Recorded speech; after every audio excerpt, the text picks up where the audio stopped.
नेपाल जस्तो देशले सामान्यतया जुनसुकै मित्र राष्ट्रहरूसँगको सम्बन्धमा पनि त्यसमाथि शक्ति राष्ट्रहरूसँग विगतमा गरिएका समझदारीहरूको बारेमा कुराकानी गर्दाखेरि पहिला पर्याप्त मात्रामा बहस गरेर तयारी गरेर समझदारीमा पुग्ने र समझदारीमा पुगिसकेपछि एकदमै आफ्नो विश्वसनीयता कायम गरेर अगाडि बढ्नुपर्ने हुन्छ।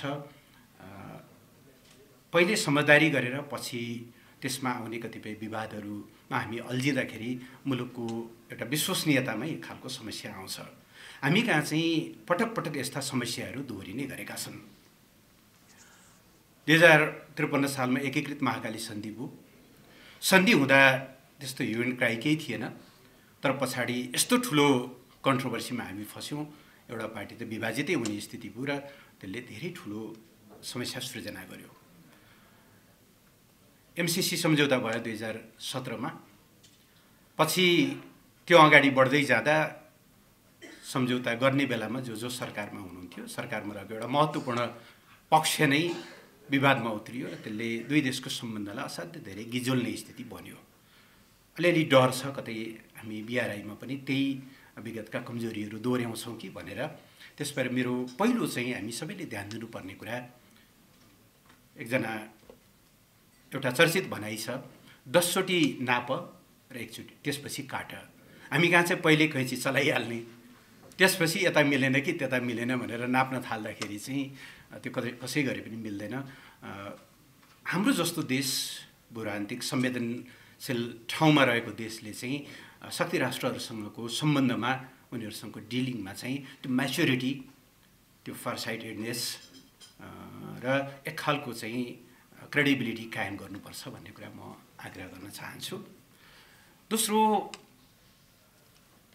जस्तो वर्तमान विश्व व्यवस्थाको पनि अघि एउटा चर्चा आएको छ, म त्यसमा डिटेलमा जान चाहन्न। निश्चय नै वर्तमान विश्व व्यवस्था ग्लोबल अर्डरको बारेमा संसारभरि बहसहरू छन् र हामी सबै के कुरामा सचेतै छौँ भन्ने मलाई लाग्छ भने एक्जिस्टिङ ओल्ड अर्डरमा कहीँ न कहीँ फ्लजहरू छन् र अहिलेको सिस्टमले सबैलाई समान रूपले अगाडि बढ्ने अवसर दिएको छैन। त्यही भएर होला युएनले पनि पटक पटक भन्छ नि, नोबडी सुड ल्याग बिहाइन्ड, कोही पनि पछाडि पर्नु हुँदैन भनेर। कहीँ न कहीँ विश्व व्यवस्थामा समस्या छ भने त्यसमा छलफल गर्न, विमर्श गर्न, त्यसमा करेक्सन गर्न, त्यसका अल्टरनेटिभहरूको बारेमा आएका छलफलहरूमा सहभागी हुन हामीले सङ्कोच गर्नुहुन्न भन्ने मलाई लाग्छ। स्ट्याटसको जे छ त्यसमै चित्त बुझाएर बस्ने हो भनेदेखि मलाई लाग्छ हाम्रो जस्ता विकासशील देशहरूले चाहिँ थुप्रै कुराहरूमा हामी पछाडि पर्छौँ। डब्लुटिओको अहिलेको फ्रेमवर्क, यसका ट्रेड ढाँचाहरू एकदमै सबै ठिक छन् त? नेपाल जस्तो देशले त्यसबाट साँच्चै नै न्याय पाउने अवस्था बनिरहेको छ त? अहिले क्लाइमेटका यस्ता धेरै कुराहरू चलिरहेछन्। अस्ति बागुमा मध्यरातसम्म लामो छलफल गरेर बल्ल बल्ल $50 बिलियन बढाएर चाहिँ सम्झौता त भएको छ, तर के अहिलेको ग्लोबल क्लाइमेट नेगोसिएसनले साँच्चै नै नखाएको विष लागेको जस्तो नेपाल जस्तो देशहरूका लागि चाहिँ न्याय दिइरहेका छन् त भन्दा मेरो यसमा भन्न खोजेको कुरा के हो भनेदेखि एक्जिस्टिङ ग्लोबल अर्डरमा पनि कहीँ कतै त्रुटिहरू छन् भने त्यसमा हामी छलफलमा जान तयार हुनुपर्छ। त्यसको अर्थ दुईटा ग्लोबल अर्डरको बारेमा बहस चलिरहेको होला, एउटाको लिड चिनले गरिरहेको होला, अर्कोको लिड वेस्टर्न कन्ट्रीहरूले गरिरहेको होलान्। हामी कम्प्लिटली एकातिर अलाइन भएर जान सक्दैनौँ, तर मेरिट बेसमा यो सिस्टममा यहाँनिर त्रुटिहरू छन्। नेपाल जस्तो देशका निम्ति चाहिँ यो खालको ग्लोबल फ्रेमवर्क हुनुपर्छ, अर्डर यसरी चाहिँ रिस्ट्रक्चर हुनुपर्छ भन्ने बहसमा पनि हामी कहीँ न कहीँ जोडिनुपर्छ होला जस्तो लाग्छ। र तेस्रो कुरा, देशहरूसँगको सम्बन्धमा हामीले जहिले पनि ध्यान दिनुपर्ने कुरा भनेको नेपालको राष्ट्रिय हित केमा छ। नेपालको संविधानले नेपालको राष्ट्रिय हितको मोटामोटी परिभाषा गरेको छ। नेपालको परराष्ट्र नीति जुन 2019 मा हामीले जारी गर्यौं, त्यसले धेरै कुराहरू डिफाइन गरेको छ। त्यसबाट हामी गाइडेड हुने हो। त्यस्तो स्थितिभित्र हामी जुन अहिले भूरान्तिक अवस्थितिमा छौं, एक किसिमले हामीलाई यो वरदान जस्तो पनि हो। तरिका मिलाउन नजान्दा यो किसिमले हाम्रो निम्ति ठूलो एउटा लायबिलिटी पनि हुन सक्छ। संसारको दोस्रो ठूलो अर्थतन्त्र चीन उत्तरतिर छ, जो धेरै कुराहरूमा चाहिँ उसले एउटा लिड गरिरहेको अवस्था देखिन्छ। संसारको 5औं ठुलो अर्थतन्त्र भारत दक्षिणतिर छ, सबभन्दा ठुलो पपुलस देश पनि हो र छिटै तेस्रो अर्थतन्त्र बन्नेवाला छ। चीन पहिलो बन्ने लक्ष्यका साथ अगाडि बढिरहेको छ।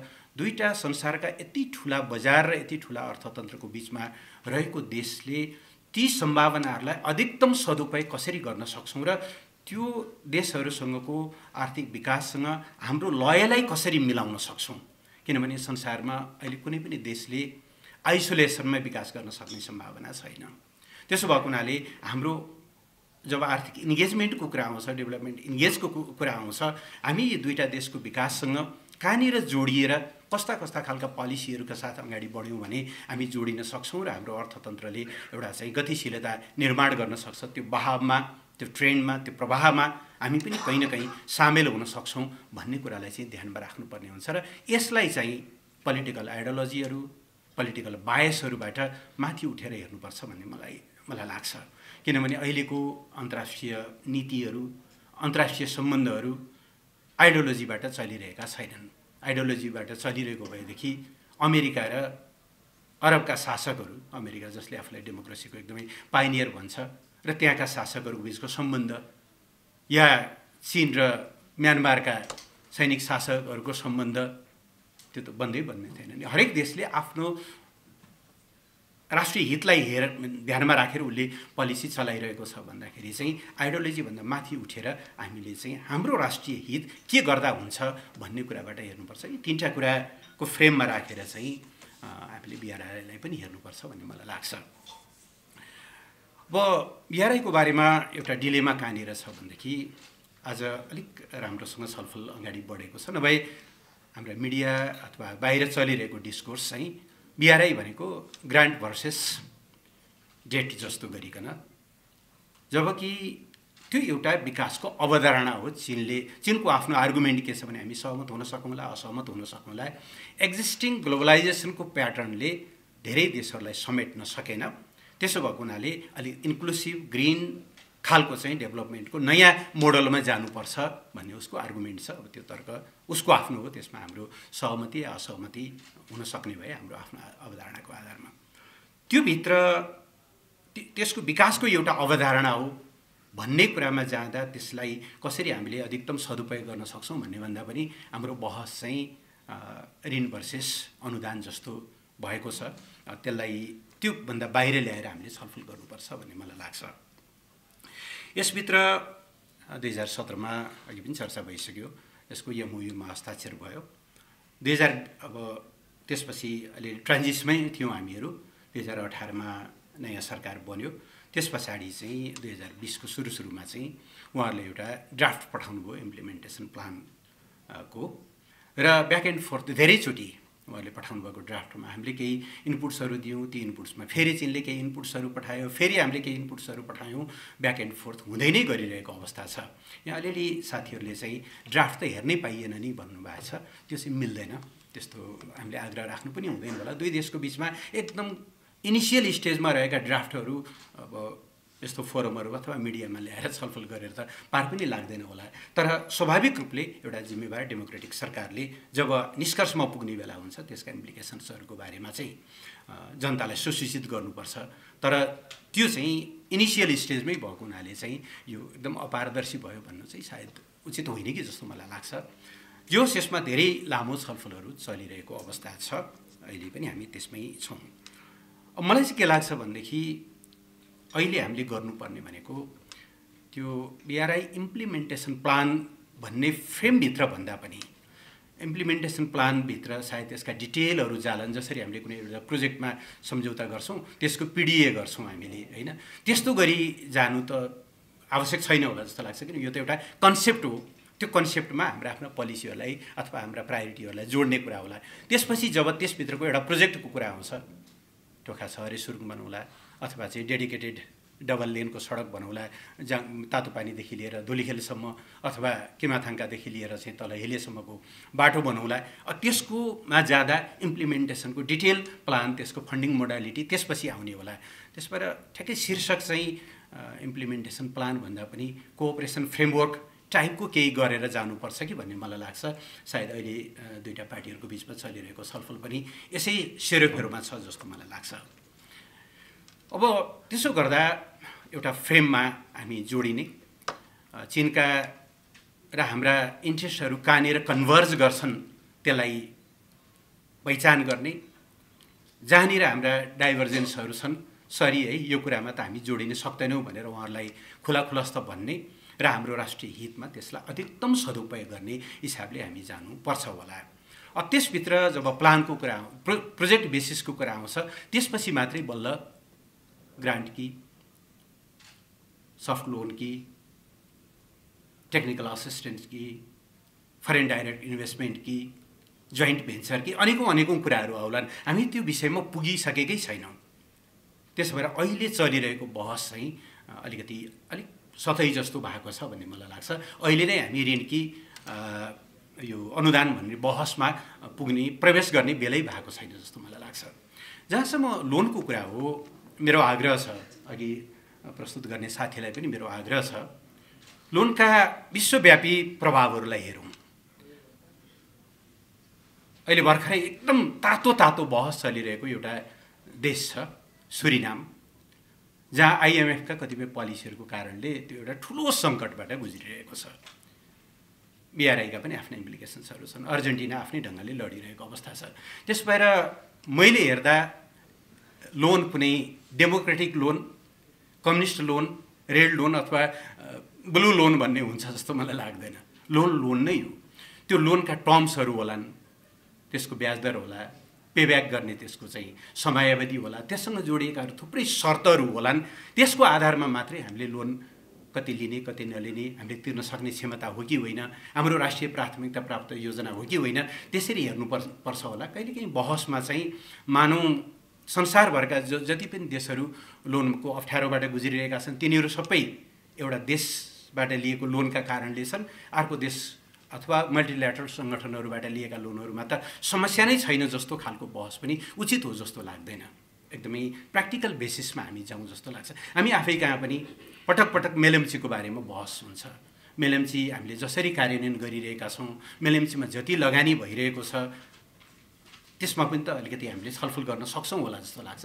त्यसो भएर कुनै एउटा देश विशेषको उसको पोलिटिकल आइडियोलोजी भन्दा पनि त्यो देशसँग जोडिएका शर्तहरू के हुन् भन्ने आधारमै लोन ग्रान्ट जेसुकै पनि हेर्नुपर्छ होला जस्तो लाग्छ।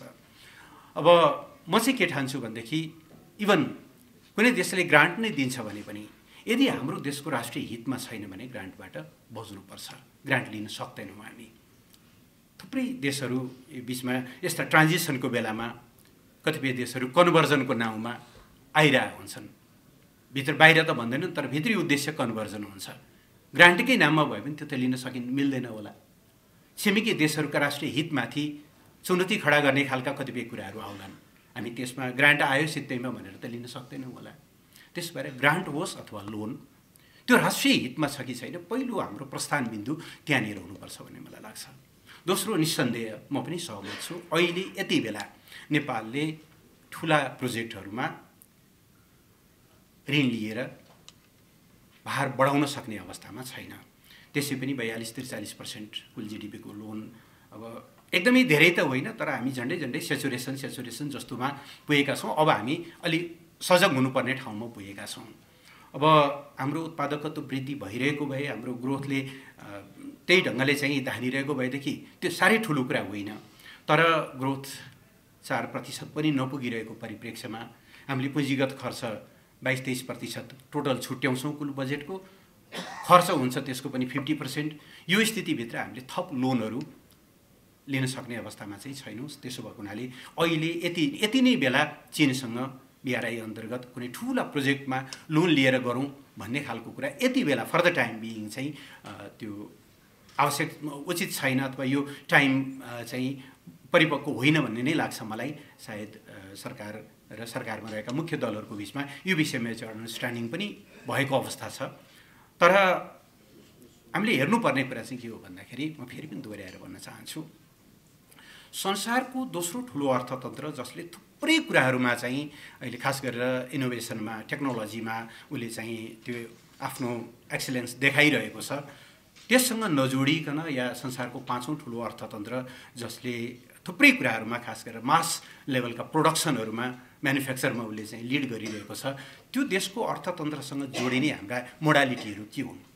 त्यस हुँदा physical connectivity, digital connectivity, financial कनेक्टिभिटीहरू, यी कुराहरूलाई त्यो राष्ट्रिय हितलाई ध्यानमा राखेर चाहिँ हामी अगाडि बढ्नुपर्ने हुन्छ जस्तो मलाई लाग्छ। हामी जस्तो ठाउँमा छौँ, मैले फेरि पनि दोहोऱ्याएर भन्न चाहन्छु, दुईटा छिमेकीहरूसँगको सम्बन्धमा दुवैतिर ढोका बन्द गरेर त्यताबाट आउने सहयोगमा के लुकेको होला, यताबाट आउने सहयोगमा के लुकेको होला, यी सबै कुराबाट त जोगिनको लागि त सबभन्दा राम्रो आइसोलेसनमा बस्नु भनेर आइसोलेसनमा पनि हामी अगाडि बढ्न सक्दैनौँ। एकातिरको ढोका थुनेर अर्कोतिरको ढोका मात्रै खुला गरेर पनि बस्न सक्दैनौँ। र यस्ता सम्बन्धहरूलाई हामीले बिल्कुल बायोलेटरल सम्बन्धमा अथवा बायोलेटरल नेगोसिएसनको विषय बनाउनुपर्छ। दुर्भाग्यपूर्ण थियो, एमसिसीको बहस चलिरहेको बेला एक अवस्था यस्तो भयो कि एक घन्टामा वासिङटन डिसी र बेजिङबाट एकदम वक्तव्यका चाहिँ त्यो श्रृङ्खलाहरू चल्ने स्थिति भयो। त्यो विशुद्ध नेपाल र अमेरिकाको कुरा थियो, ठिक थिएन भने नेपालले नो भन्ने कुरा थियो, ठिक थियो भने नेपालले यस भन्ने कुरा थियो।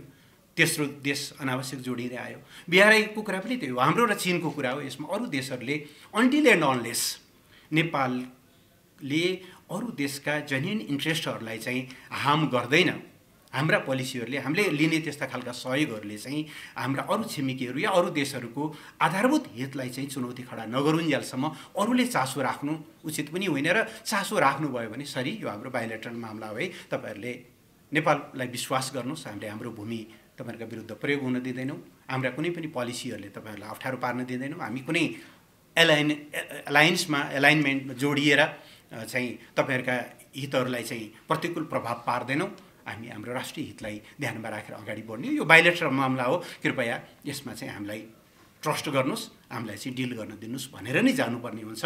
जति जति हामी गिजोल छौँ, आन्तरिकमा विषयहरूमा यसमा विभाजित हुन्छौँ, त्यति अरूहरूको सरोकार बढ्दै जाने एउटा स्थिति हुन्छ। त्यस्तो चाहिँ गर्न दिनुहुन्न भन्ने मलाई लाग्छ। हामी सबै हामीलाई यो विकासको ड्राइभमा 2030सम्म एसडिजी पुरा गर्नुपर्नेछ। हामी 26मा हामी चाहिँ ग्रेजुएट हुँदैछौँ।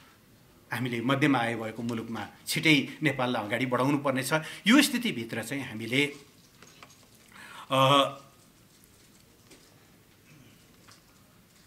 आफ्नो राष्ट्रिय हितलाई ध्यानमा राखेर यी कुराहरूलाई अगाडि बढाउनु पर्ने हुन्छ। त्यसो भएर चाहिँ चीनसँग इतिहास हाम्रो धेरै पुरानो हो। आजभन्दा 1500-1600 वर्ष अगाडिदेखि नै जनस्तरमा सम्बन्ध रहेको मुलुक हो।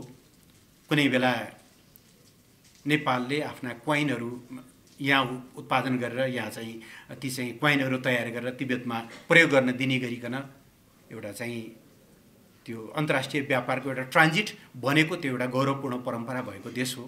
यो स्थितिभित्र अहिलेको परिप्रेक्ष्यमा दोस्रो र पाँचौं ठुलो अर्थतन्त्रको बिचमा रहेको यो मुलुकले कस्ता पोलिसीहरू निर्माण गर्दाखेरि चाहिँ हिजोको त्यो जसरी राम्रोसँग हामीले भूमिका खेल्न सकेका थियौँ अहिले कसरी गर्न सकिन्छ भन्ने कुरा चाहिँ लाई ध्यानमा राखेर अगाडि बढ्नुपर्छ भन्ने मलाई लाग्छ। बहसलाई चाहिँ यसका समग्र इम्प्लिकेसनहरूतिर राखेर चाहिँ हेरौँ भन्ने मेरो आग्रह छ। फेरि पनि मेरो आग्रह चाहिँ बहस यो ऋण भर्सेस ग्रान्ट होइन, ऋणकै कुरा हुँदाखेरि पनि एकदम इस्यु बेसमा। जस्तो एउटा मात्रै उदाहरण भन्छु म जाँदै भारतले भूकम्पपछिको पुनर्निर्माणको निम्ति 1 खरब सहयोग गर्ने कुरा गर्यो। त्यसमध्ये पछि 25 खरब रुपियाँ अनुदानमा कन्भर्ट भयो, 75 अरब चाहिँ सफ्ट लोनमा दिने भन्ने कुरा भयो। अब पुनर्निर्माण त हामीले त्यही भत्केका चाहिँ अथवा काठहरू जम्मा गरेर ढुङ्गा माटोहरू जम्मा गरेर लोकल रिसोर्सेसहरूबाट हामीले रिजिलियन्ट खालका घरहरू बनाउन खोजेका थियौँ। अब एक्जिम ब्याङ्कको शर्त अनुसार त हामी त्यसमा त जानै सक्दैनौँ थियौँ। न विदेशी ठेकेदार ल्याएर काम थियो, न चाहिँ विदेशी मेटेरियल ल्याएर काम थियो। त्यहाँ लगानी गर्न नसकिने स्थिति भयो। लामो नेगोसिएसनपछि ल त्यो पैसा पुनर्निर्माण हामी आफ्नै स्रोतबाट जुटाउँछौँ, पुनर्निर्माणको निम्ति रिसोर्सेस। अब हामीलाई चाहिँ त्यो रकम अन्त प्रयोग गर्न दिनुहोस् न भन्यौँ। हामीले सडकमा लैजाने भन्ने कुरा भयो। सडक पहिचान पनि भए। सिद्धार्थ राजमार्गको बुटोल पोखरा खण्ड, कोवलपुर सुर्खेत खण्ड अब पछि हेर्दै जाँदा त अहिले त सडकमा मोर देन 80% त नेपालको आफ्नै रिसोर्सेस प्रयोग हुँदो रहेछ। गिट्टी, बालुवा, ढुङ्गा, सिमेन्ट, छड, अहिले सायद त्यो पनि नेगोसिएसनबाट हामीले ट्रान्समिसन लाइनमा प्रयोग गरिरहेका छौँ होला। त्यसबाट एक्जिम ब्याङ्कहरूबाट लिने यस्ता स्रोत लोनहरूमा आउने शर्तहरू अलिअलि अप्ठ्यारा छन्। त्यस भएर जुनसुकै देशको हकमा पनि यस्ता अप्ठ्यारा कुराहरूलाई त्यही ढङ्गले डिल गर्नुपर्छ। यसलाई फ्ल्याटली पोलिटिकल आँखाले हेर्नुहुन्न भन्ने मेरो आग्रह छ।